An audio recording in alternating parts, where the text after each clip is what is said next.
Shooting it raw? Yes. Shooting it raw.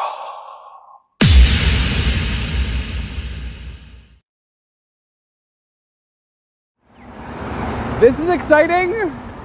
Yes. Okay. This is great. Is this as far as you've come on the SkyTrain before? No. I've been to other parts of the city for sure. Okay. But you know, it's exciting. We're going to meet. We're going to record. It's going to be fun. Sure. It's going to be great. Yeah, an adventure. There you go.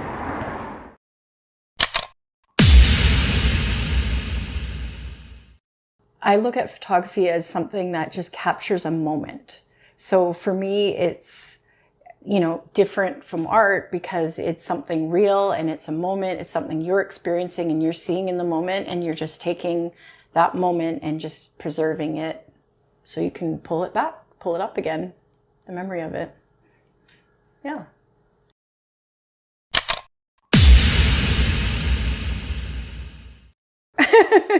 Easy. That's it. Simple. No, it's great. It's great. Catherine Hall. Okay, so welcome to Shooting It Raw. This is a podcast.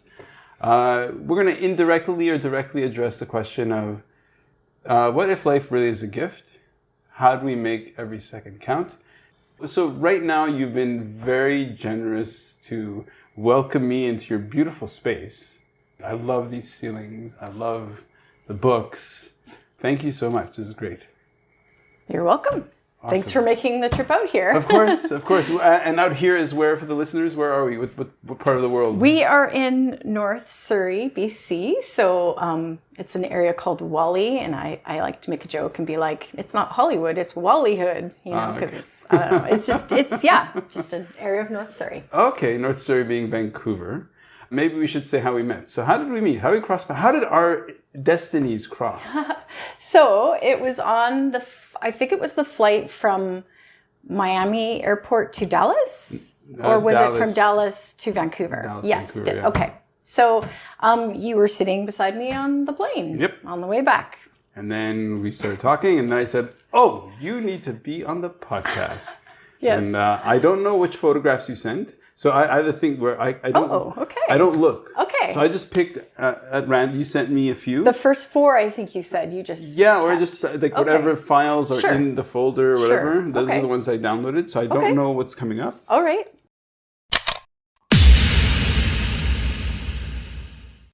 So exciting! Me too. Which one will it be? Kaboom! Okay. Oh, wow. Okay. Here we go. So let me describe the photos just so that people who are listening have a sense of what it is. It's a photo of two glass seahorses Yes. that were sculpted. Almost like they're part of a mobile, but they're just hanging straight down from wires or string or, there are little glass beads on there. They must be in front of a window because behind, out of focus, is like there are beautiful trees. The sun must be setting because the shadows on the trees are quite long. Doesn't look like afternoon light, but the sky, very wispy clouds. Everything's out of focus, very soft. It's an interesting image in that the scale of the seahorses, and who doesn't love seahorses? Have you ever seen seahorses in the wild? Not in the wild, but when I was in Kona, I went to this seahorse, where they actually Kona, yeah, there's a seahorse Hawaii? farm. Yes. Okay. and there's actually, you do a tour and you can actually they have these big blue barrels and you could actually put your hands in the tanks. Oh. And the little seahorse came up and it curled its tail around my little finger. Yeah. And I fell in love in that moment. Yeah. Well, for people who don't know, unfortunately, I've only seen seahorses in the wild, actually while snorkeling, maybe twice. I would love that. That would be a dream to see them in the wild. Okay, but I've seen a lot of seahorses dead and dried for sale in Hong Kong, which is really because I have a real history and passion with marine conservation. Mm-hmm. Yeah, so tell me about this connection to seahorses. Well, that's where it started. I don't know, there's something about them that just seemed so intriguing to me. And if you actually look around my place now, you'll see many examples of seahorses throughout. Yes. So it's kind of like an obsession in a way. Even for Halloween, my sister got me a skeleton seahorse. Yeah, I subconsciously noticed that one. And wait, behind. Okay, I'm pointing to. Okay, you have a bookshelf. Yeah. Among the titles, you got this. First of all, you got this beautiful seahorse sculpture. Yes. Not small. It's not huge, but relatively expanded and very artistically and creatively made. But I love books. I'm a reader. All this stuff. So some of the titles. The Buddha and the Badass. Yeah. Beowulf. Existentialism. For dummies. Yes. For dummies. I love it. Okay, and some, Hard Times. Yeah, go ahead. Yeah, well, a real mix. Some books that I enjoy, Austen, and some books that, just a real range of different types of books there. Yep. That's great. So, that's the Sky Chain, that's awesome. Yeah. Okay, so in your biography of what makes you you, how far do we go back to learn about seahorses, about the impact of seahorses? Because I know that to have this beautiful fish curl its tail around your finger must feel so, special is such a word. It was inspirational. Like it felt so, because it's different because, you have goldfish and things like that. I've never had goldfish or anything. But there's something about, and I think they're kind of like penguins in that they're very loyal, they, to their spouse. And the male seahorses actually have the babies, which makes them quite unique. Yep. I guess it was that trip to Kona, and I guess there is a fascination to actually go there to begin with. And I'm not quite sure what led me there, but there's something about them that just seems really magical. And I don't know. A friend of mine said, maybe that's your spirit animal. And I'm like, what does that mean? I do like to swim. But yeah. Well, it's interesting that it hit certain notes in your psyche, in your brain to kind of gravitate to that. Yeah. Okay. So I met you as you're coming from Florida, I guess. Yeah. And you're coming from a trip that you did solo. And so is that what you did with Hawaii as well? No, I was actually there with my mom. Okay. So it was like an island hopping cruise. Amazing. And it's lovely because my mom's happy to be on the boat, and I love just going off on the excursions, and snorkeling is something I really enjoy doing, and I've always done. So I have snorkel gear, and I was snorkeling on that trip as well because it was a cruise that went to the beach Half Moon Cay because it was a New Kids on the Block cruise. Okay. And that's why I went by myself, to be around a whole bunch of other middle-aged women who were also like, oh, we love New Kids on the Block. And it was just so fun. So, but that was something that was important to me. And one of the things I discovered actually, as I was heading out there, is that there is this island somewhere in the Bahamas where they found this collection, a lake or something that has seahorses in it, and they're trying to preserve it. Saltwater or freshwater? I think somehow it's like freshwater lake, but it can't be, but somehow I guess straight. Yeah, okay. The seahorses got there, and so they're trying to preserve it. And I've looked up other places where, because I've researched where to go and try to snorkel to see seahorses, and I found a few places, and one of them led me to find out that one of those islands that the cruise ship went past probably has some seahorses, but it's like not a tourist island. It's one of the less popular islands that's not owned by the cruise line to take people there on a cruise ship, sort of thing. Well, okay. So what I love about the podcast, I have to point out to people that you can see the photos on YouTube, you can see the photos on the website, you can see the photos across wherever they are, because people kind of go like, oh, you talk about the photographs, but how do I? So just check out the show notes. There are links to where you can see the photos, because bring it back to this image. I believe there's something going on in your I didn't know which 4 to choose, and I chose a bunch, but of your whole selection, here's this one image that you made. So do you remember the day that you made this photo? Like what? I took this with the intention of maybe sending it. Okay. And the reason I did is because it integrates my love of seahorses, which everyone that knows me knows about. Uh-huh. But it also shows the love of my place, because this is taken from that window. Ah, okay. So I see them. so this is the view. I was Yep. saying that over here is where you see the beautiful sunset, and I have some beautiful sunset pictures. Yes, on the left side. On the Right. far left. Yeah. But yeah, you just have the mountains over there, Yep. and you could just even see IKEA, and it's such a beautiful view. IKEA. All And- good photographs should have an IKEA. And in so I bought this place. Yeah. I was actually living next door, and I saw it being built, but I bought this place so that I could keep this view. the best. It's really, yeah. It is yeah. a beautiful view. Yeah. And Okay, so sitting in your apartment, in terms of the shape, the window that's facing is, I'd say, 3 meters tall by about 1.5 meters wide. Large windows, a pair of them, and you've got these large glass seahorses there at the bottom. Yeah. Okay. How do we tie that into... Okay, so you already tied it back to how we met. Yes. Because you're on that cruise, and let's just assume this isn't accidental.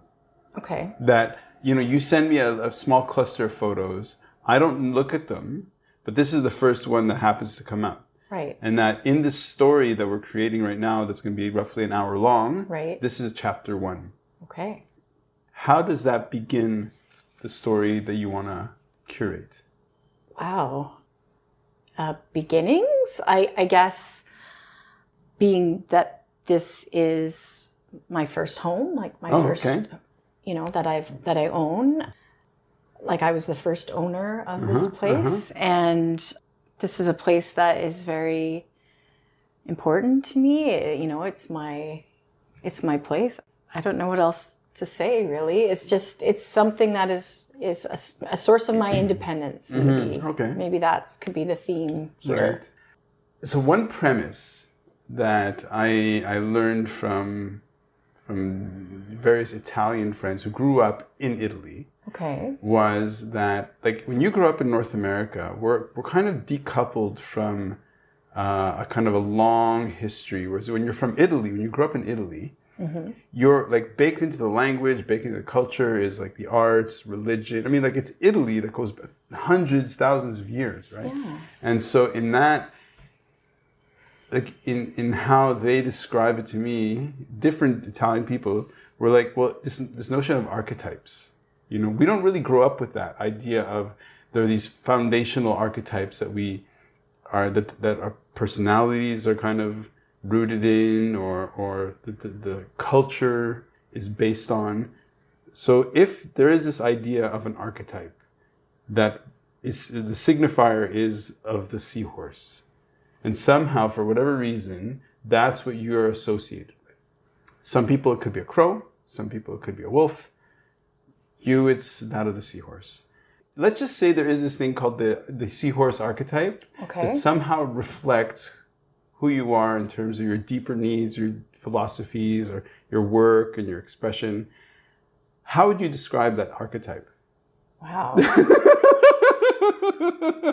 Hearing you ask this question, it reminds me actually of standing there looking at these art pieces from this artist, a friend of mine, and me projecting all this meaning onto it, but that artist may not have intended it to have Absolutely. that meaning. And so it's almost like this. It's like, maybe it's an intuitive thing. I don't know. Like, I don't know what it was about that moment that all of a sudden I was just like, I love seahorses, and I'm just like obsessed about them to the point that like I filled my whole apartment with them. Yeah. But I guess I can, if I could say, how am I like a seahorse? I could say, I love swimming.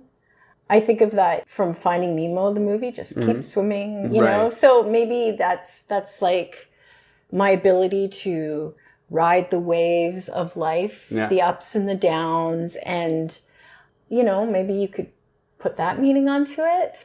Yeah, I don't know. And this is going to sound funny, but I like to consider myself intelligent. Like I love learning and creating meaning, and my mind's quite active. Yeah.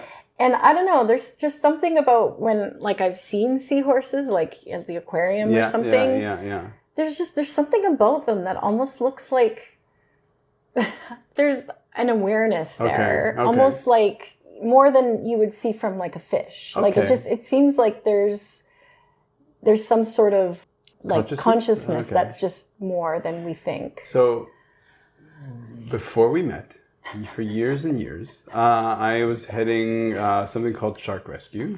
Here's the logo. So I did that for a while. And before learning about sharks, you just think a fish is a fish, a shark is a shark. But then, as I got to meet people who swam with sharks and everything, they would say, well, actually, like, we understand that dogs have personalities. And so they were saying sharks, believe it or not, have identities and personalities and what seems to be a rich internal world. So they was talking about how in this one place, it's rather famous for photographing tiger sharks and lemon sharks, massive 3-ton tiger sharks. And there's like, so this is Emma, and Emma's like the aunt. She's like, she takes care of everybody, makes sure that the lemon sharks don't get out of hand, and how they have personalities. So when you say to me, when I look at the seahorse, you're able to remove the bias of just feeling like anthropocentric or whatever, like, like that somehow something about them, it speaks to you. Yeah, for sure.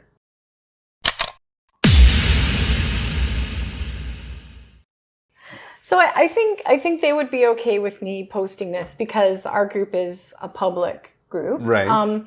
So this is a picture of me as a can-can dancer. Nice. So that's me in the front in the blue with the red primary colors Second from the left, the bottom, yeah. So we're the Golden Spike can-can dancers. I joined this group quite a while ago when I was actually living in Port Moody. Oh, okay. And I basically just moved there, and I was actually driving my sister to ICBC because her car just got stolen. Yeah, oh wow. And I was looking in the newspaper and it was like, have rhythm, we'll teach you, you want to join our dancing group? And I'd grown up doing ballet when I was younger. And I was like, oh, this sounds kind of fun. Sure.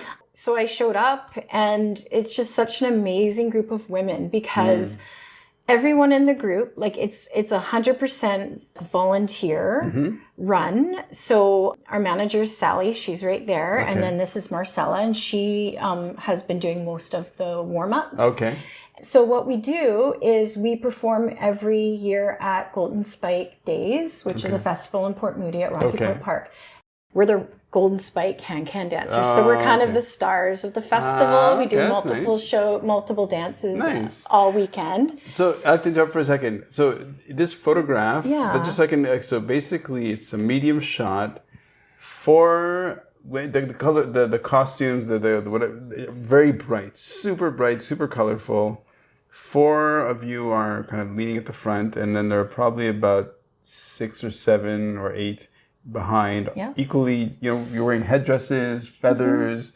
Now, so when I think of can-can, I think, so on the one hand, somebody who doesn't think about it says, oh yeah, it's just kind of like festive, camp, alive, playful dancing. But me, what I think is a good workout. Yes. So talk about what is it?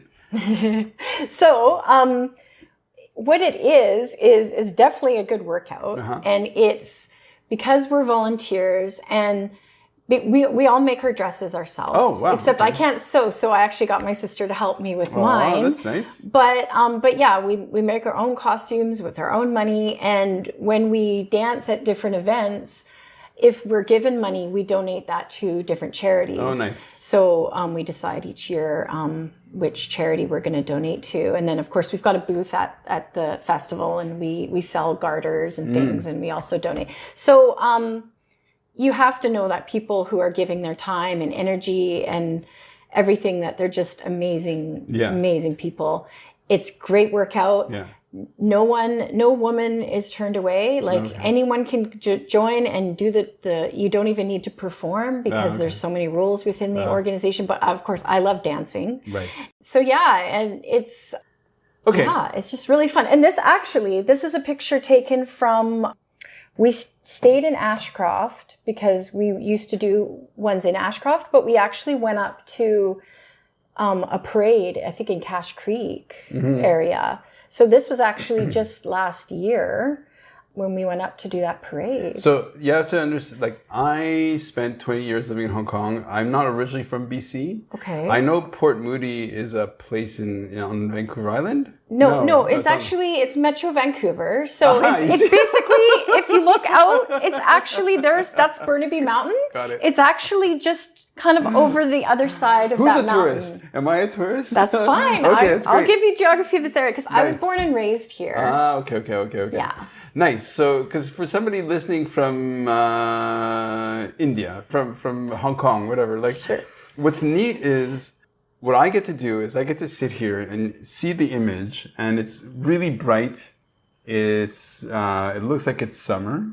Yeah, it's really bright. There's a nice, huge coniferous tree in the background that kind of creates this kind of vertical anchor, and then there's this super colorful group of you in the front.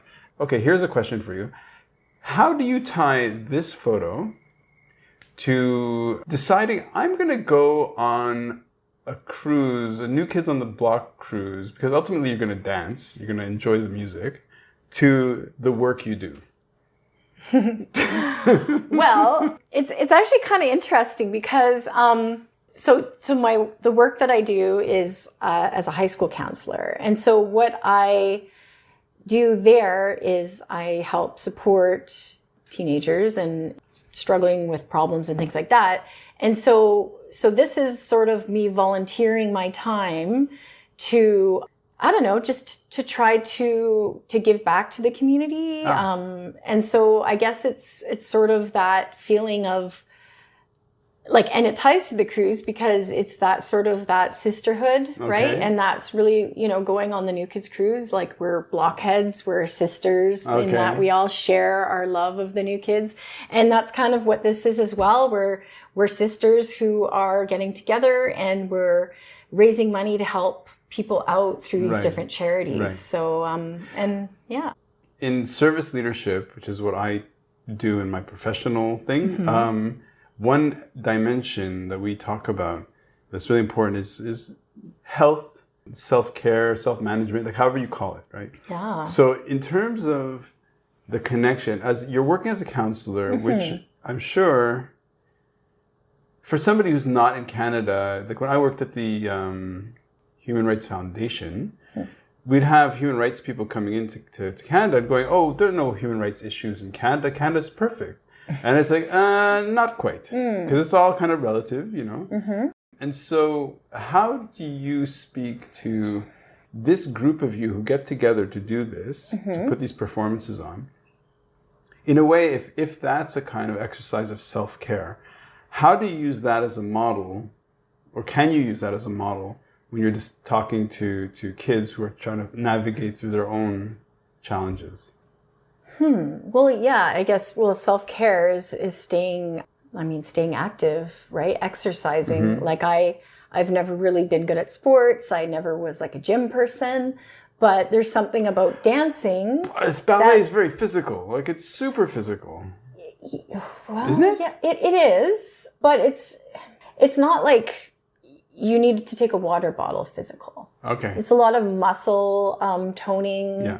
But the kind of ballet I did, you don't like work up a sweat really. Okay. It's more it's just movement. It's more of like muscle toning and things like that. But I'm so glad I did that because it allows me to do different forms of dance and have that energy and youthfulness to be able to continue dancing as an adult at my age and try to keep me youthful, I guess. So it is self-care, and it actually was really cute because when years ago I started off as I did 1 year as an elementary counselor. Okay. And I was working with a student, and he somehow found out that I did this as a can-can dancer. And so he actually did a project where he found a picture of me standing in my dress, and he just talked about, Miss Hall, she's a can-can dancer. Oh. And so it was kind of something that he That's was sweet. sort of inspired by. Yeah. And I was like, wow, okay. So, you know, I guess it kind of makes me sort of like a clown, maybe. It makes me amusing.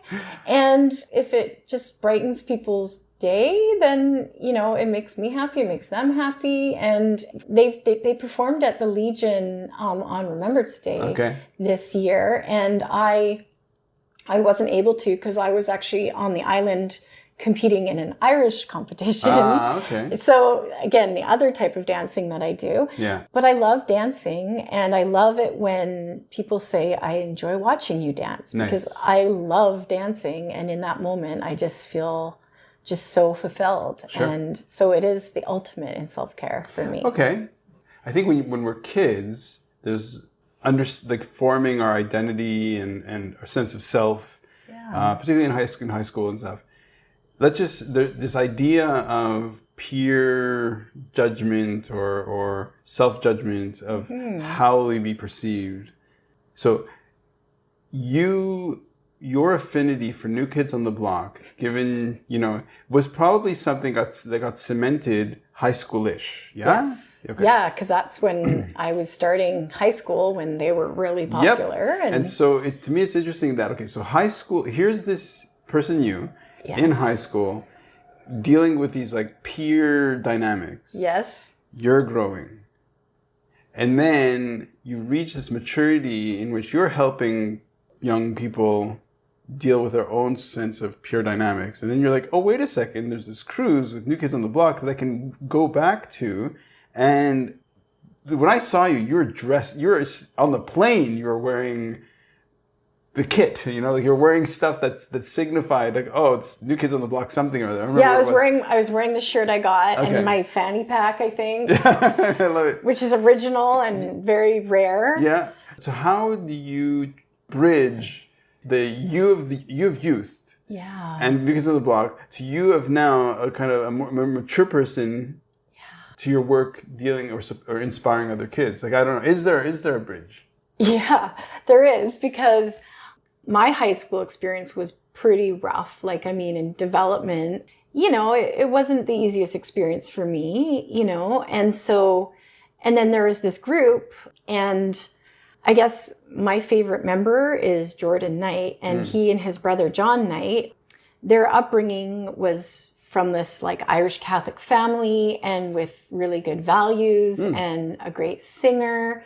And my dad was a singer. And so I guess there was sort of this appreciation for just how lovely his voice was.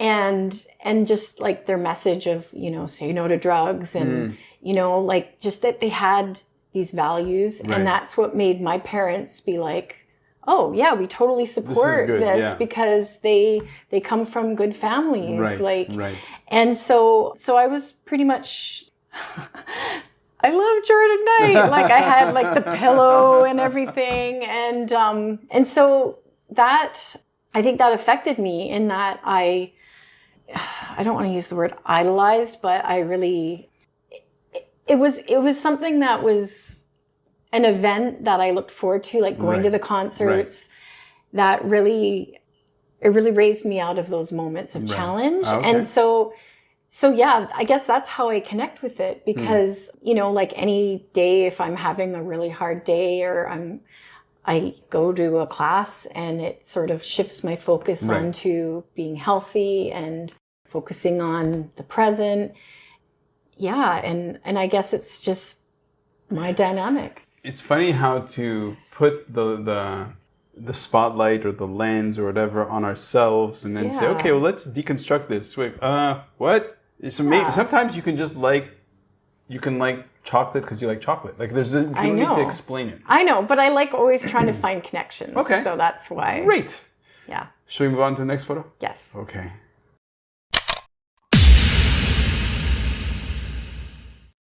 Okay. All right. So. Okay, I'm just seeing this for the first time, so I need to explain this. Yes, it's a little please bit bonkers. Do. Okay, so you're dressed up. You're wearing a green wig. Your face has So you have some makeup, but is there some greenish on your face, or is that just like not? Anyway, so that's just my minor thing. You're wearing this like red, very bright. The colors are insane. So it's bright. It's like almost this weird cosplay thing where you're wearing this suit. It's red and yellow, and you're gonna put me in my place and say, "Oh, this is a famous character," blah blah blah, which I don't recognize. And then you're standing next to somebody who is probably male, wearing these blue sort of track pants and a yellow track suit sort of thing, and wearing this very kind of felt. What's the material? What for that would you say? It's like a heavy fleece, maybe, or something. Yeah. With this weird kind of expression, the cartoonish face, eyes are kind of blackened. These are famous characters, right? Like, what am I looking at? Save me. Well, I almost feel like I should not tell you, because if anyone goes in and looks at this picture, they probably would be able to tell you, and that would be super fun. Okay. But maybe what I will tell you is that this character is Morty. Okay. From a show cartoon called Rick and Morty. Okay. So what is the event that you're dressed up as, and what is this? Okay, so this is Halloween. Okay. And this is actually what I wore to school. Okay. Yes. Nice. So I like to show students that, you know what, like maybe I wasn't brave enough to dress up at Halloween when I was a high school student, but now why not? Full on. And is the person standing next to you also a teacher? Or yes. Also working? Yes. Yeah. So this is just a staff photo. Yeah. Okay. You're not going to say who you're dressed up as, because people are listening. Okay. So yeah. So I'm dressed up as Planetina. Planetina. Okay. Yes. So this ties into my environmentalism. Okay. I mean, I don't know if you could see over here, but like I have an Ancient Forest Alliance calendar. Okay. I support Greenpeace. Yep. I support like just different causes that are trying to support old growth forests specifically, because that's another one of my passions is nature. Mm-hmm. So I watched this cartoon and I was inspired by this character because although like in Rick and Morty, you know, it goes too far, it just made me sort of chuckle how like it was basically making fun of Captain Planet, which was this earlier cartoon from my childhood. Right. And it was all about like teaching kids about how to be more responsible about the planet and stuff. And so that's kind of what inspired this costume, which my sister helped me put together. It's great. And and it just ties into my enjoyment of Rick and Morty, but also that character and my environmentalism. Sure. Yeah. Paul Watson, you know who that is? No. One of the founders of Greenpeace. Oh, okay. And he's a founder of Sea Shepherd, and now he's moving on to found another thing. So what is it about BC, and I know this is patently obvious when you're from here, but what is it about BC that connects you so much to conservation? The fact that we have some humongous, beautiful old growth trees here. And not many, but as many as you can have is still not enough because we've lost so many over the years, right? So I love going for walks in nature. Yeah. I find it really healing and good for my own self-care as well. And I've been really, involved in just hearing all about what happened over on the Vancouver Island with the Fairy Creek protests. Okay. And like, I just feel so strongly for just preserving these old trees because they're more valuable than the money that can be got for them in terms of how you suck up the carbon and how they have an intelligence. I'm actually reading The Hidden Life of Trees right now. Right. It's an amazing book, and I read Finding the Mother Tree by Suzanne Simard. Okay. And there is, I think in time, we are going to learn things about trees, and we're going to look back and be like, we were so dumb. How did more people not stop it? You know? It's education. It's awareness. I think in a place like BC, the gratitude of the space, and to go around and to see these forests that are just gigantic, and these trees are so gigantic. It's like, how could you not be? I mean, clearly there are plenty of non-conservationists in BC who are just. But okay, so you had mentioned. So take me to school. You had mentioned the Ferry Creek. Yeah. So what happened? So basically, it was a group of people, Indigenous and non-Indigenous, just basically coming together on the island in this area, just close to Port Renfrew. And I hope that's accurate. But basically just people who were just trying to stop Teal Jones from going in and cutting down the trees in that area.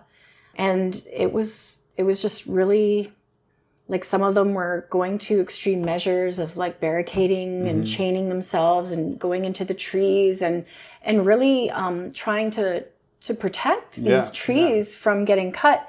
And so the police came in, and there were some really, really horrible things, and these people ended up getting charged for, and then now there's an injunction that prevents anyone from protesting there. So they can go in and do what they need to do, right? Yeah. So,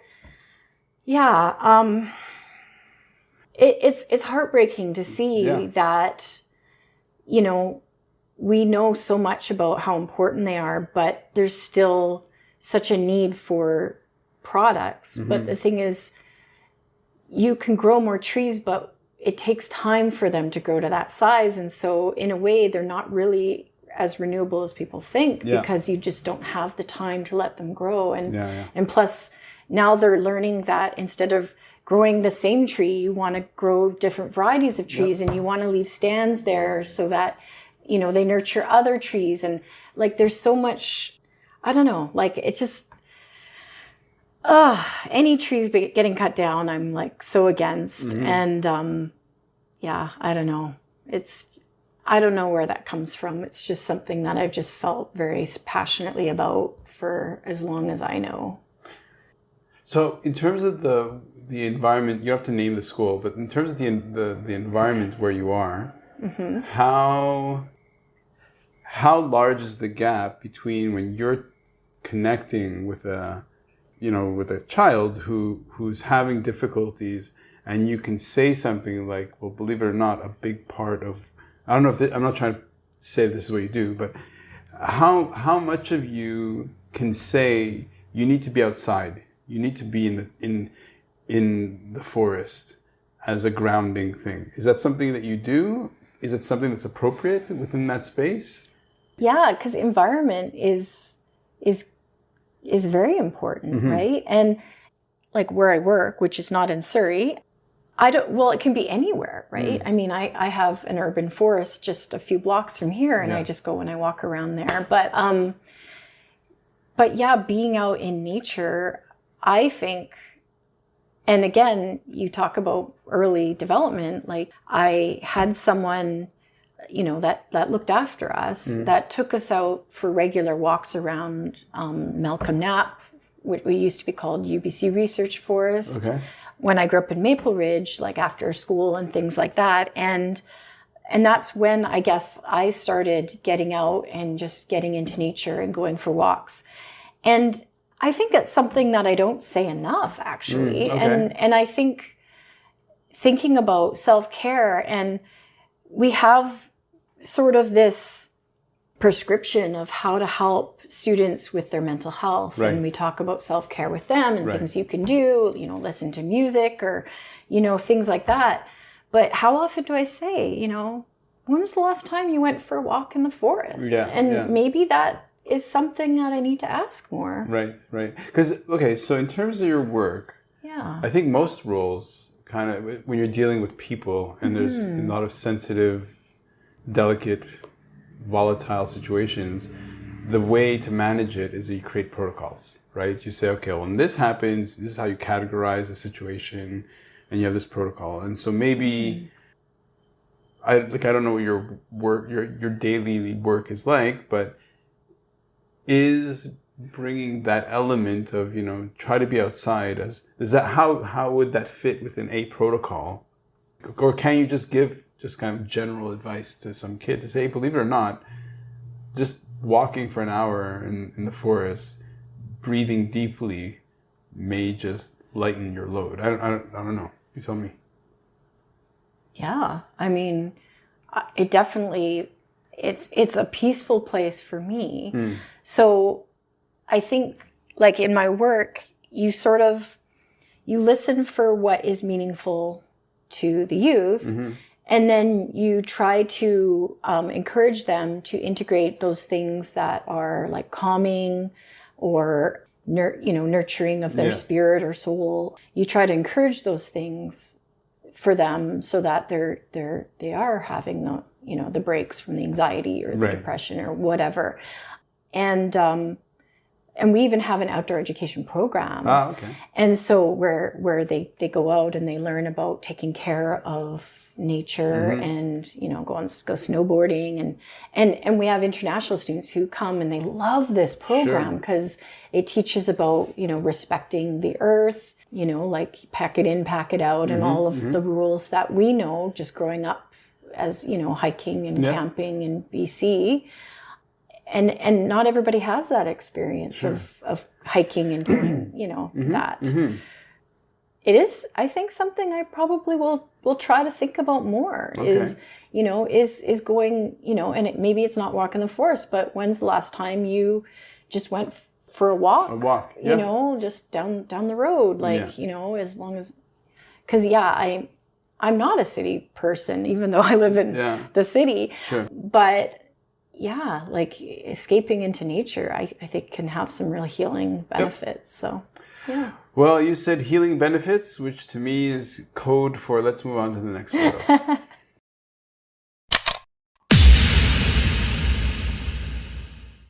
So this is a photo of, so you're seated at a table, the food is served, it's outside, it looks like some kind of event, because you're dressed up to the nines. You have a very nice hat on. I'm assuming that's you. Yes. Okay. Let's start from the beginning. There's what looks like a massive bottle of rosé champagne. You're outside. Is this in BC? Yes. Okay. This is that's the conference center in downtown Vancouver. So right now, that's actually where the Christmas market is taking place. Okay. And then, so what is this event and why did your brain... So how's this? In a way, it's almost random because you just sent me a set of photos. Yes. And the sequence is kind of like maybe in your mind, this was going to be the first one or maybe, who knows?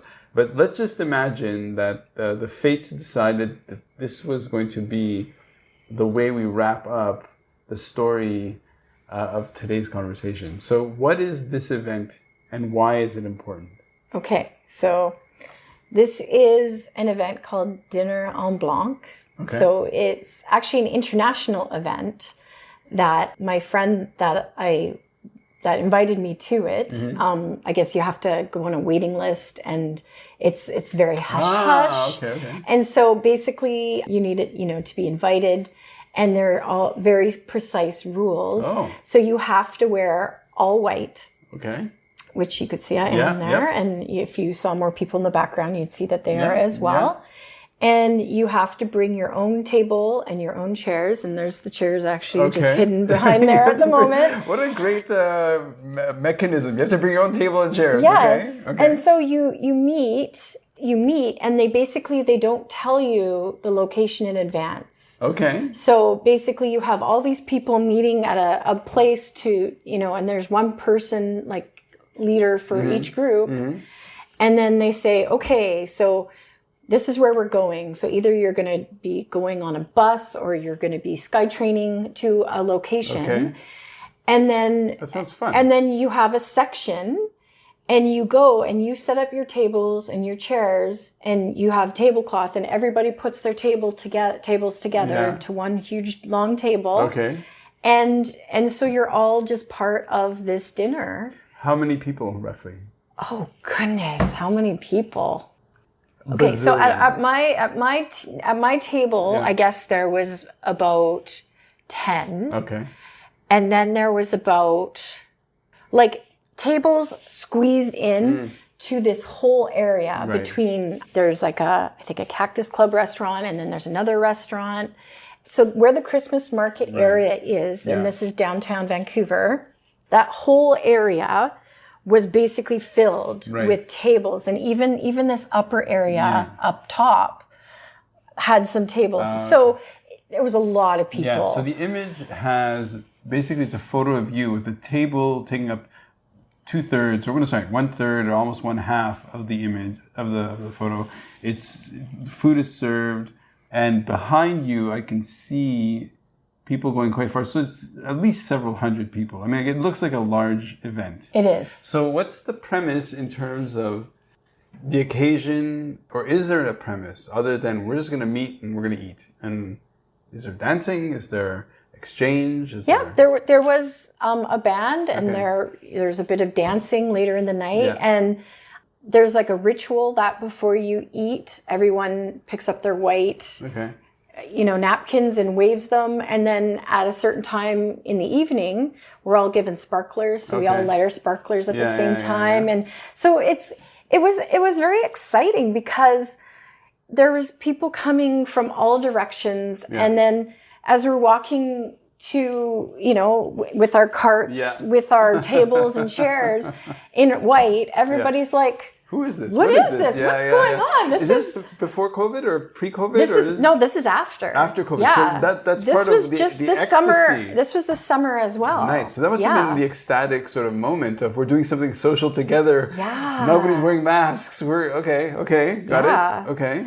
And people were like, what is this? What is this? And then people are like, this seems like a lot of fun. And so more and more people want to get in on this, right? This whole idea of we're part of this large group that is kind of they take you to some surprise location. Sure. Like and a then cult.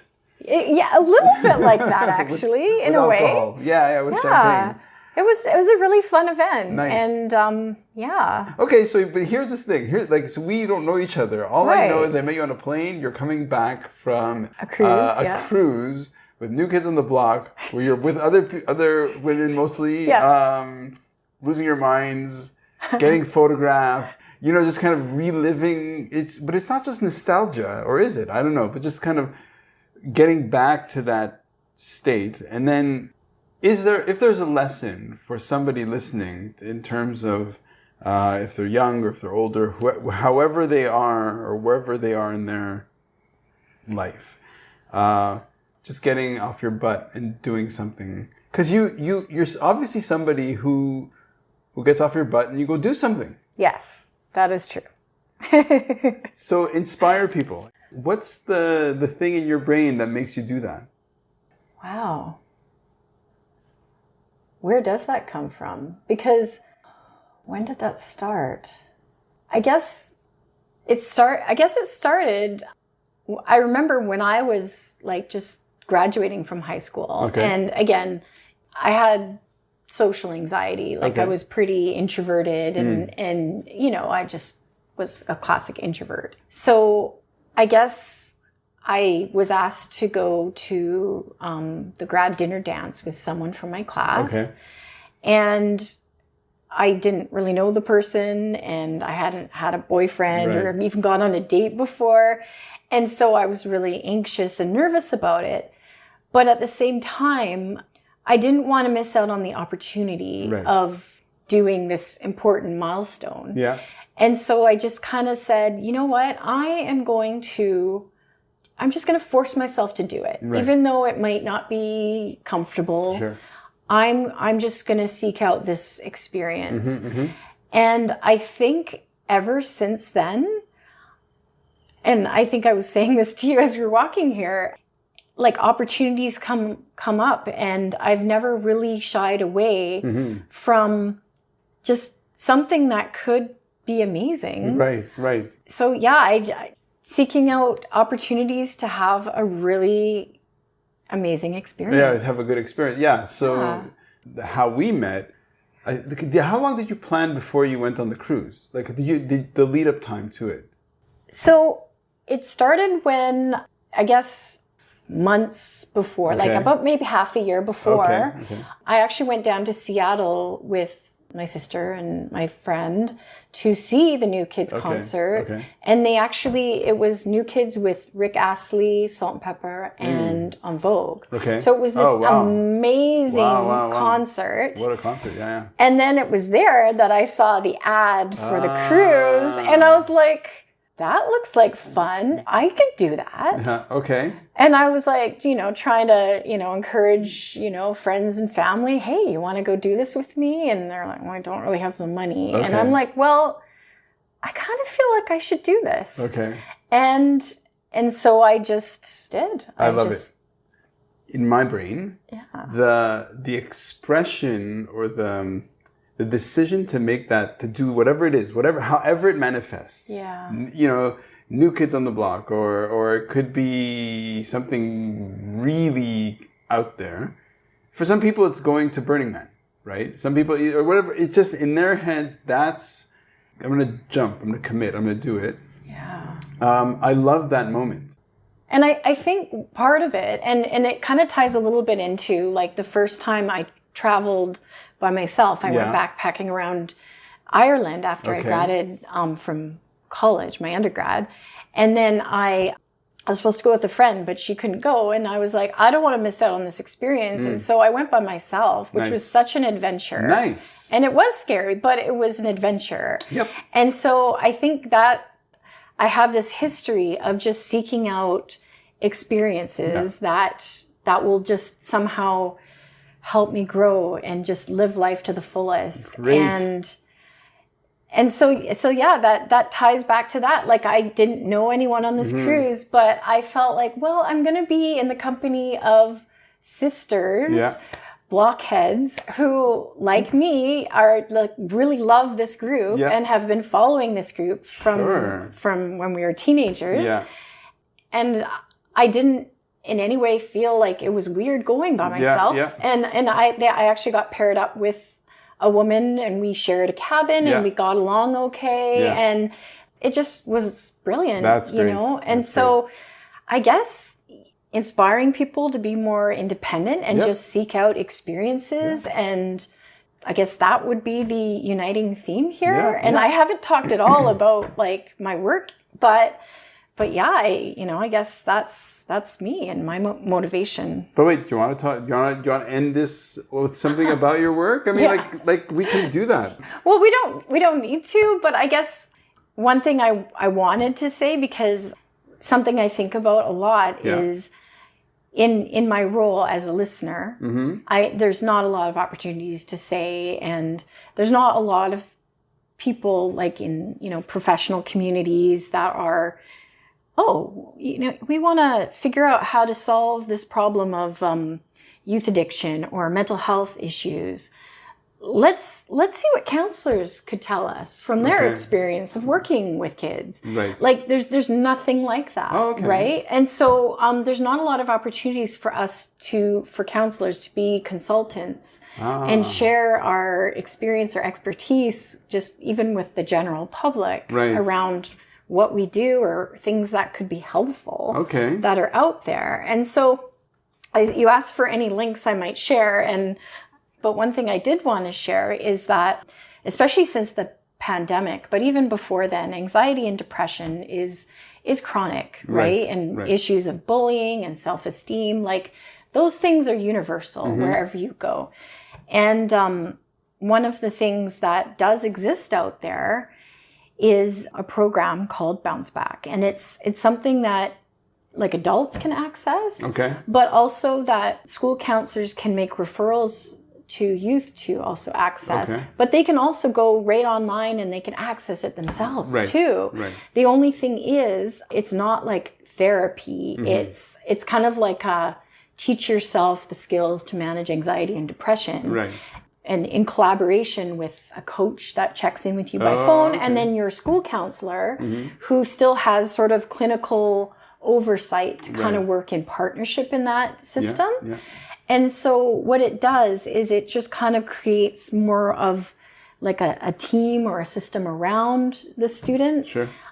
Just as in schools, we work with our support services, our youth workers, our teachers, our safe school liaisons. Like we work as a team to help youth in different ways with different roles. And so I guess if I was going to share something that I think could be really helpful, if like there are any parents that have, young people who are struggling with depression or anxiety, I guess my message would be like, reach out to this counselor at your school, call them up, or go log on to Bounce Back and look into that program and maybe work on that, like, learn with your child, the skills to do that, because it's helpful for everybody. Right, and of course, with everything that happened with the pandemic, and like, there's no clear, well, this happened and kids missed out on a huge chunk of school and socialization and development.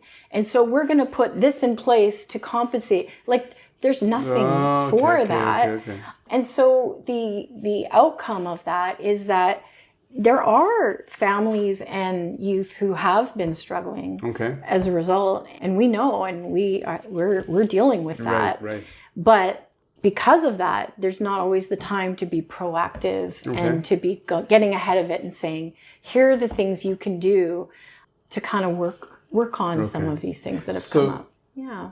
One of the things, in coming back to Canada, that I appreciated is that I think maybe it's true everywhere, really, that there are resources. It's just there isn't always an awareness of the resources there, right? So like in Hong Kong, has a terrible track record of supporting around mental health or whatever.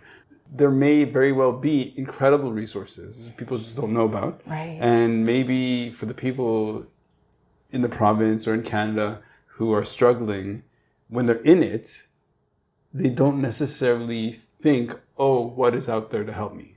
Right. And you're saying bounceback.ca? Yeah, it's a website, and it's got videos, and they do have marketing materials that they send us to try to market to the youth at our school. But even then, a lot of counselors are so busy dealing with the here and the now today, they're not always able to, because there is a referral process that they do, and then they submit that in to kind of get youth working on the program. Adults actually would need a referral from a physician or a psychiatrist or psychologist to do the program, but it seems like it can be accessible just by going to the website too. Sure. Like, just learning more about it. And and I think it's not always as popular with students who maybe don't want extra homework on top of their normal homework to actually do these activities that are homework. Right. But if families are on board and supporting it and learning alongside, I think it could be really helpful. Sure. Catherine Hall. Yes, thank you. I really appreciate it. Thank you for welcoming me. This is really great. Helping kids, helping ourselves, helping the world. Thank you so much. Thank you for having me. Shooting it raw? Yes. Shooting it raw.